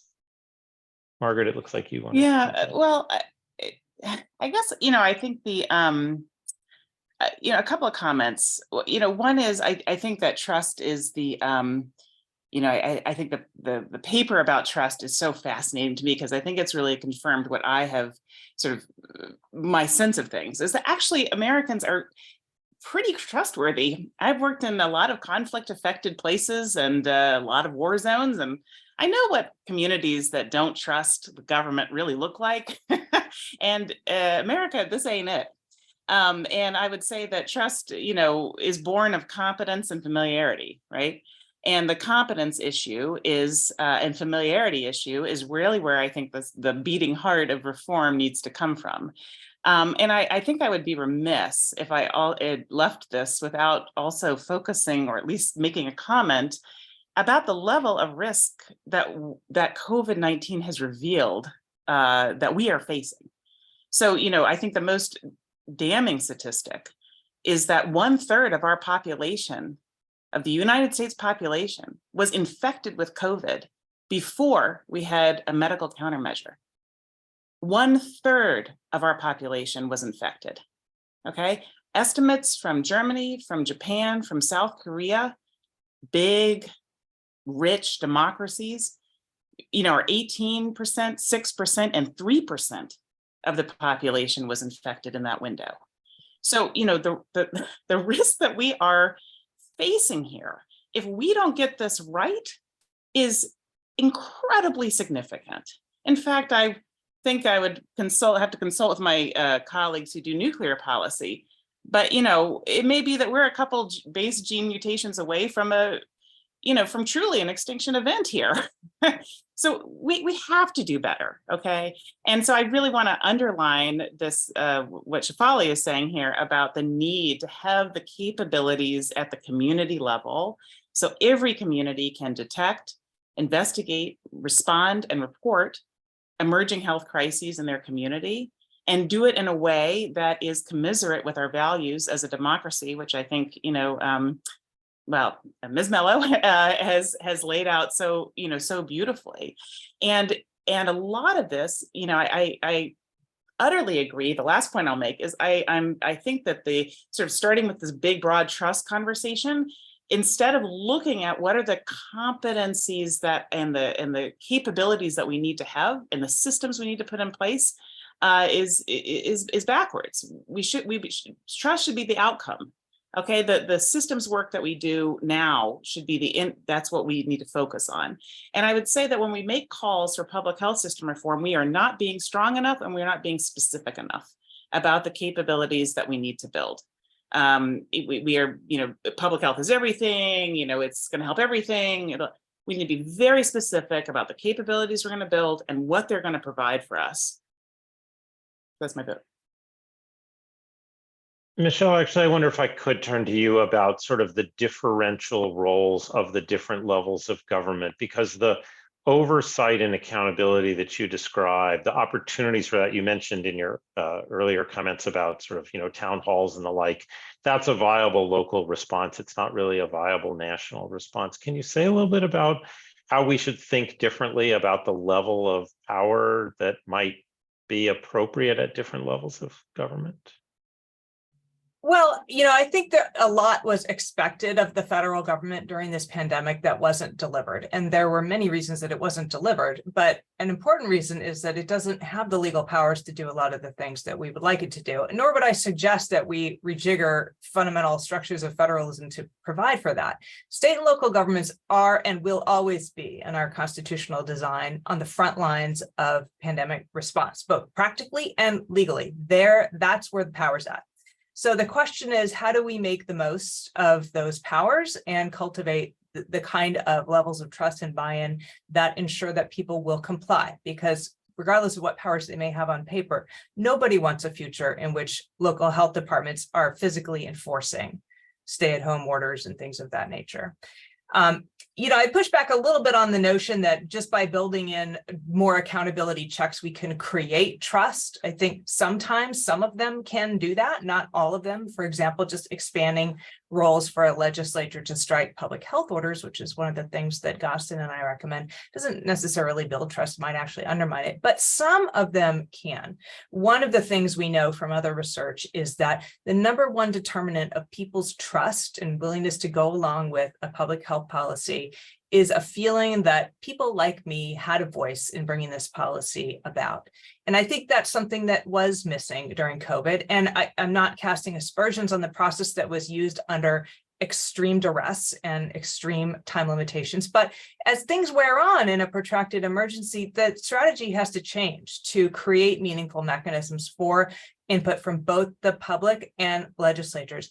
I don't happen to think town hall meetings are an effective vehicle for that, but I think there are other processes that we consider that would build a greater sense of participation. And again, legal research tells us that when people have a sense that the process that led to an outcome was fair, they are more willing to accept the outcome, even if it's adverse to their personal interests. So that ought to be the goal as we think about how to rebalance individual rights and accountability checks and make our democracy work again. But I think, like, big picture, the long-term strategy for strengthening public health and people's trust in public health, in part, will just be that there will eventually be a period of calm again in which public health can just be quietly excellent in the way that it has been for decades and decades, and that has made it a non-issue for most Americans. You know, prior to COVID, nobody really thought about what public health was doing. And while it might make our work unglamorous and unheralded, it worked pretty well in terms of allowing the system to get done what it needed to get done. So, you know, I think just that return to normalcy where people's focus goes elsewhere is a key part of the long game for building back to a point where public health can do hard things and have the public accept that. Interesting.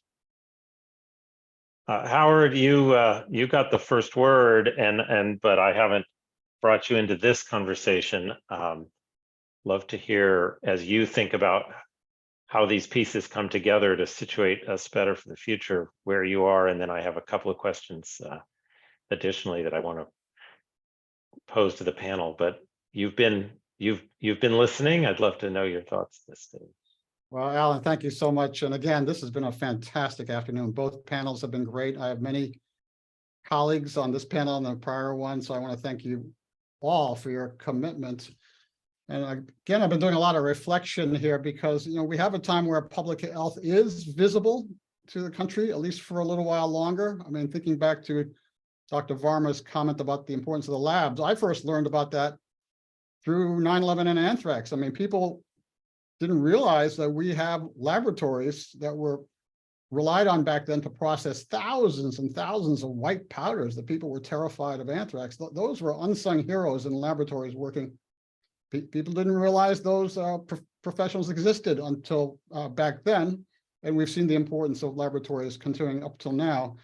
And then I've been reflecting that throughout the last 3+ years, you know, we have been surprised time and again by this pandemic, what it has done.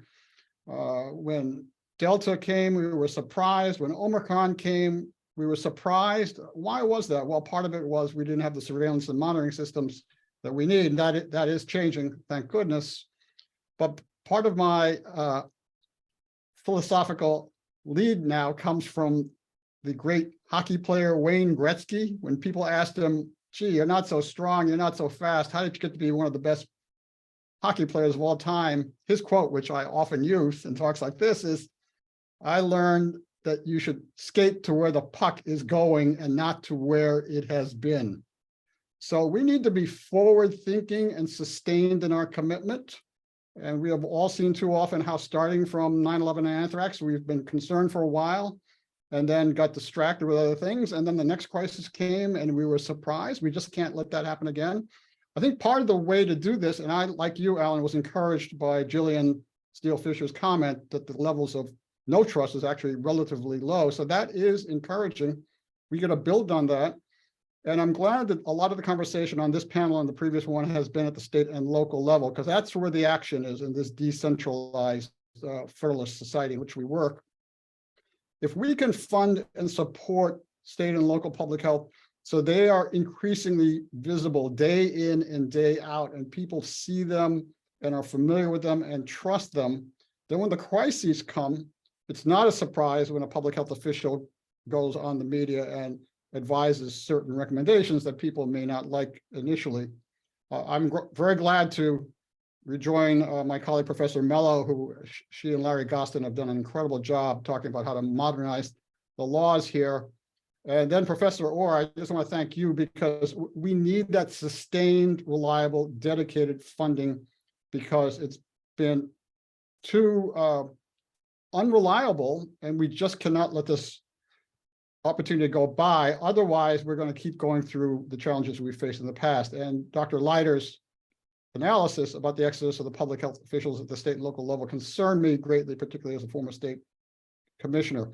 My final comment is that we can have all the plans and strategies and ideas and recommendations, but unless we test the system, people aren't going to feel the urgency to keep at this. I know when I headed the Preparedness Center at Harvard before I went to the Obama administration, we used to regularly engage colleagues at the state and local level in drills and exercises and tabletops. I hope we get back to that, because when you're living through that and you're feeling the sense that we are not coordinated and ready enough, that can motivate action, even though it seems to be quiet. So those are some of the thoughts that have come to me, Alan, as I've heard these wonderful conversations. So again, thank you so much for this really tremendous outcome. So I want to follow up on that last suggestion. And Michelle, I'm thinking of your comment about sort of a quiet period being good, but maybe then also too quiet a period means people forget that we need this infrastructure. Is there a way to sort of have a public facing tabletopping exercise where people see the system being tested regularly in a testing manner, not in the reality that we just went through, and we're more public about what it takes to succeed in those instances, but the consequences aren't as dire. Is this a crazy idea? I'm trying to think of how we. It's a provocative idea because, again, I think most people who work in this field, public communications about successes are not at the top of the agenda. But maybe they should be. We have got a lot of other problems out there where public health is very effective, and the public probably knows very little. My colleague David Hemingway wrote a whole book on this topic called While We Were Sleeping, about the great successes of the public health movement. And perhaps if it becomes clearer to people what the wins are, whether we're talking about vaccination, firearms related interventions, opioid related interventions, things related to obesity, tobacco, etc., they begin to get a sense that sometimes even kind of heavy-handed public health interventions really make people's lives a lot better. And I'll just close by saying that one thing that I think about a lot is our nation's episode with implementing seatbelt laws. Most of us pull on a belt every day without giving it a moment's thought. And I was quite happy to have my shirt a little bit wrinkled this morning driving in, but that was not always the case. When seatbelt laws initially were proposed, there was a huge public backlash because of the intrusion on individual autonomy. And, this is particularly the case because this is not an intervention that prevents harm to others. It just, prevents us from going through windshields. Eventually, people figured out that it didn't actually affect their lives very much. The occasional wrinkle is something you can live with to keep your head in the car. And it really, really worked in terms of preventing mortality from motor vehicle crashes. And part of that was really good communications about the effects of these laws and a commitment on the research community's part to evaluate them and provide the basis for those communications. So that's maybe one example of how a law that we might be surprised about the level of backlash to can become accepted over time through effective and concerted efforts to disseminate the message that sometimes even coercive interventions are needed and they work. I want to pull back, I'll pull you in a moment, because I was actually headed back a little bit more in the direction of your paper. So we've had a great conversation, I think, focusing very squarely on public health, but the early framing, and Jay, I think about your work on the labs, and Margaret, your overview paper, a lot of this had to do with the importance of coordinating between what will almost certainly be a perpetually under-resourced public health sector and a very highly resourced healthcare services sector, healthcare delivery system. Not that every part of it is flush, but it is a $4+ trillion enterprise in the United States, and it ought to be contributing to public health when we're in a public health crisis and at other times as well. And so I want to make sure we spend a little bit more time talking about the how there. So it is helpful to diagnose the differentiation between these systems, and Margaret, as you did in your paper, to describe some of the historical reasons for it. It's helpful, Jay, to describe the existence of these separate systems and why they were a barrier. But is it, Shefali, at the community level that those get integrated? Is it at the funding stream level, Jason, that they get integrated? What do we do to make sure that in our expectations for how to respond to the next public health crisis, we don't think only about the public health system when so many of the resources are in this other system that is clearly critical to a successful public health response? How do we Just to How do we do say, I better? mean, yes, you put your finger on it. And, you know, when I mentioned Japan, South Korea, Germany, they really, where they put their rules in place over how these two systems would integrate was after MERS, the Middle Eastern syncytial virus. And it was a respiratory syndrome, sorry. And they were so shaken by that. They realized that they needed rules about how the diagnostic systems of the medical establishment would be utilized, leveraged, and communicated to their public health leadership. And each of them came up with slightly different arrangements, but there are laws in the books, for example, saying, 10% hospitals have to maintain a 10% capacity to test for public health purposes. So, I love your idea of drills. I just would say that we don't need to involve the public. A lot of this stuff is stuff that has to get worked out behind the scenes, has to get worked out behind the scenes of different players, which does lead to the need for state leaders to step up and negotiate some of these arrangements across agencies and sectors and players. So head in the right direction. I'd tweak it slightly. Yeah, I mean, I guess I would just say that, we, as for those of us who've worked in government, I mean, essentially know that you have three ways of having power, right? You have laws, you have funding authority, and then you have your bully pulpit, right? You have your moral force. Public health has probably the weakest bully pulpit, right? I mean, you can sort of say you're a doctor and advise people, and some people listen, but it's really through that regulatory authority and that funding that matters. But of course, the vast majority of US funding goes towards the delivery of services. It doesn't go to the prevention of them. So really what you end up resting on is that laws. And I think that's what Margaret's probably trying to get at. Like, without that authority at the state and local level to, for example, in the situation we described, to regulate clinical diagnostic laboratories, or the authority to regulate or compel healthcare delivery organizations to do preventive healthcare services, it becomes incredibly challenging. And so I think this is where, if we recognize, as Professor Mello has ably pointed out, that authority is going to remain at the state and local level unless we have a brand new constitution. That's really where this building up has to happen. There has to be a revitalization of the authorities that state and local health departments have, and then a cultural change for them to actually seize and take that authority. Ultimately, they need the funding to help exercise that effectively, but also they can just simply use that authority, even with a very limited staff, to compel organizations to work together. Shefali, I wonder if, when you think about the community orientation, whether these differences are exacerbated, or if they're broken down, or maybe both. Yeah.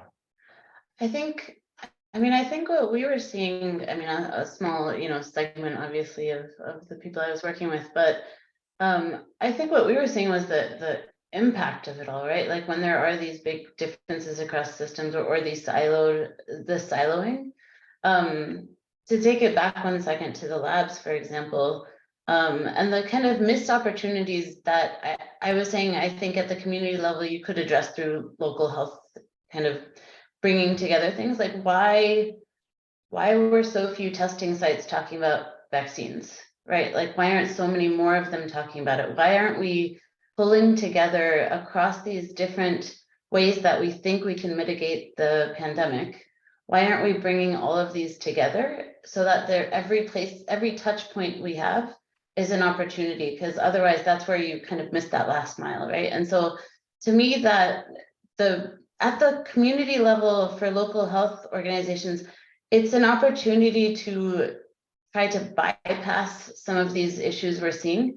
Ideally, they're fixed, through financing, through all of this kind of integration elsewhere, but it can at least, you're not helpless then at the local level. Not only are you not helpless, I think you in fact have a power that many at the state and federal level don't then. Just a quick comment about the visibility of public health. One thing that I found a bit astounding, I usually work in global health, and one thing I thought was really interesting was when I was working on the US response, I started asking my colleagues, my friends, everyone, like, before COVID, what did you think public health did, especially local public health? And the answer, it was true. I also realized, like, what did I think? I live in Massachusetts. What did I think my local health department did? A lot of people said, oh, well, they work on, when a restaurant, like, sanitary conditions in restaurants. And I think, and they didn't know otherwise. And I think, like, the presence of public health. So to highlight the power of public health and the good, I think public health does need to have more of a presence. And that could be two things, right? Highlighting the wins, but also thinking more about what can public health be doing in our communities, and proactively instead of kind of reactively. And obviously a lot of that's based on prioritization and funding and all that kind of stuff. But I think if we rethink what public health looks like so that it is a force for good that everyone can see, I feel like that would go a long way towards trust across all these levels. Yeah, I'll just personally say that I really am very interested in this line of argument, and appreciate the quiet period as a time to rebuild, but not to be silent and not to be invisible, but also to think about how do communities define their needs for public health, and then feel that the public health system and infrastructure is responding to the community's definition of what the needs are in a quiet period, not in a emergency. And that, to me, I wrote down, I'm sure, Margaret, you've said it elsewhere, and now, of course, I can't find a piece of paper, competence and familiarity, right? So it's both that you know what we need and that you show competence by delivering what we need. And if that is the norm, then that becomes the foundation for trust in normal times, which can then be drawn upon in abnormal times. And if there's no sense of either familiarity or competency when it's not an emergency, then you're trying to create this sense of familiarity and competence during the most difficult times. And that's not when you want to do it. So again, this all sounds, it's all easier to talk about than to do, but I think this is a very interesting way to think about how to rebuild. And it ties back into, we got a question from the audience about leadership. We've been talking about trust. Again, leading through calm periods in a way that builds familiarity and meets the needs of community is a very different enterprise and a platform you can work on than to lead during the difficult times, as opposed to only being in the spotlight at the tough times. So maybe that's our way out. Howard, yes. Alan, if I can double down on your very important message here and say, I think this quieter time is a time to bring together as many non-traditional partners as possible. So the role of private business, I mean, they know how important public health is, so they can function. The role of educational leaders, the role of faith-based organizations, those are all huge community leaders that can be involved now. And if states and localities do that proactive planning that we all need, I mean, I've been trying to track this nationwide, and there are not that many states who have really brought everybody around the table and say, okay, how are we going to prevent this from ever happening again in our state, at least, not to mention the whole country. The ones who do it best are bringing in all those sectors in a time we're talking about social determinants of health. So double down and thank you for that comment and just say that we need to establish as many non-traditional partners as possible right now. Well, that seems a good place to end this really rich conversation. I want to thank all of our panelists for your papers and for your thoughtful presentation of them and reflection on a really broad-ranging set of topics that we covered. It was a pleasure for me to be able to engage with you this way. As we come to a close, again, Dr. Howard Koh, thank you for serving as the advisor on this issue and for your service to the Commonwealth and to the country as a whole. I want to thank the Episcopal Health Foundation, the Gordon and Betty Moore Foundation, and the New York Health Foundation for supporting this issue and the briefing. As I mentioned at the outset, we have other activities as well associated with this issue and the topic. We have some upcoming events on March 16th at 3 p.m. Eastern. Health Affairs Insiders can join author Thomas Dobbs, who you heard from today, for a journal club on that paper out of the experience in Mississippi. On March 23rd at 2 p.m. Eastern, Health Affairs Insiders can tune into a lunch and learn with authors of Health Policy Brief that looked at reducing population health harms associated with mass shootings. We have listed here also on the screen a March 30th event around data. You can register for these and more on our website. You can become a Health Affairs Insider, which gives you access to these extra services on our website. It continues to grow as a program, and we appreciate your support then.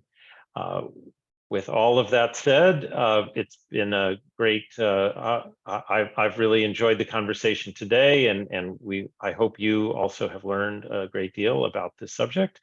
We'll continue to cover this topic, of course, into the future, but we're very pleased to have been able to bring this excellent scholarship together today. Thank you to all of our speakers, to our supporters, and to our audience. And with that, we are adjourned.